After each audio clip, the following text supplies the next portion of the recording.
আসসালামু আলাইকুম প্রিয় দর্শক, স্বাগত জানাচ্ছি সুরমা টিভি 24 এর নিয়মিত আয়োজন আজকের শীর্ষ সংবাদে। আমি হাবিবুর রহমান। শুরুতেই জানিয়ে দিচ্ছি আজকের দেশের শীর্ষ সংবাদগুলি।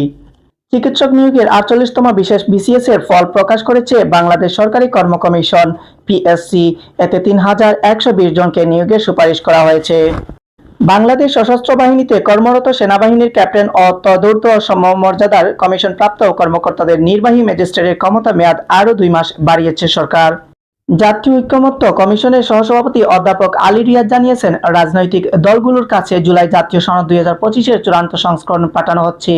তিনি বলেন, এই সনদে সবার মতের প্রতিফলন ঘটানো হয়েছে। 2024 সালের 5 আগস্ট রাজধানীর চানখারপুলে 6 জনকে হত্যার ঘটনায় মানবতা বিরোধী অপরাধের মামলায় ডিএমপির সাবেক কমিশনার হাবিবুর রহমান সহ 8 জনের বিরুদ্ধে ষষ্ঠ দিনে আজও 2 জন সাক্ষ্য দিয়েছেন। এ নিয়ে সাক্ষ্য দিয়েছেন 13 জন। বিএনপির স্থায়ী কমিটির সদস্য সালাউদ্দিন আহমদ বলেছেন, এখন আমাদের সামনে সবচেয়ে বড় প্রশ্ন, সবাই যে প্রশ্ন করে যে সংস্কার, বিচার ও নির্বাচন এগুলো কি পরস্পর নির্ভরশীল বিষয়? ইন্টারডিপেন্সির ওপরে কোনোটা নেই, তার মানে এগুলো পরস্পর নির্ভরশীল বিষয় নয়।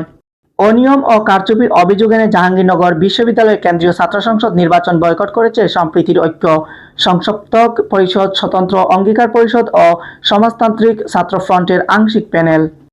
প্রিয় দর্শক, এতক্ষণ শুনছিলেন আজকের দেশের শীর্ষ সংবাদ। এবারে থাকছে আন্তর্জাতিক শীর্ষ সংবাদগুলি।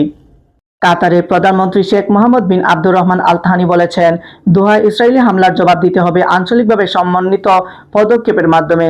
তিনি সতর্ক করে বলেন, সম্পূর্ণ গালফ অঞ্চল এখন ঝুঁকির মুখে। আকাশসীমা লঙ্ঘনের জেরে রাশিয়া ও পোল্যান্ডের মধ্যে তৈরি হওয়া বিরোধ নিরসনে সংলাপের আহ্বান জানিয়েছে চীন। পোল্যান্ড দাবি করেছে, রাশিয়ার ড্রোন তাদের আকাশসীমায় প্রবেশ করায় সেগুলোকে গুলি করে ভূপাতিত করা হয়েছে। নেপালে চলমান সরকার বিরোধী বিক্ষোভের মুখে মন্ত্রী ও তাদের পরিবারের সদস্যরা সামরিক হেলিকপ্টারের দড়ি ধরে ঝুলে প্রাণে বেঁচেছেন। সামাজিক যোগাযোগ মাধ্যমে এমনকি বেশ কিছু ভিডিও ভাইরাল হয়েছে, যেখানে তাদের জীবন বাঁচাতে হেলিকপ্টারের সাহায্যে উদ্ধার পেতে দেখা গেছে।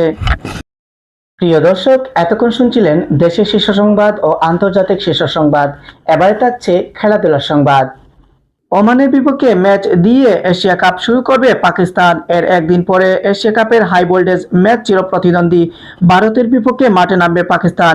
বড় সেই ম্যাচের আগে কিছুটা ধাক্কা খেয়েছে পাকিস্তান শিবির। চটে পড়েছেন দলটির অধিনায়ক সালমান আলী আগা।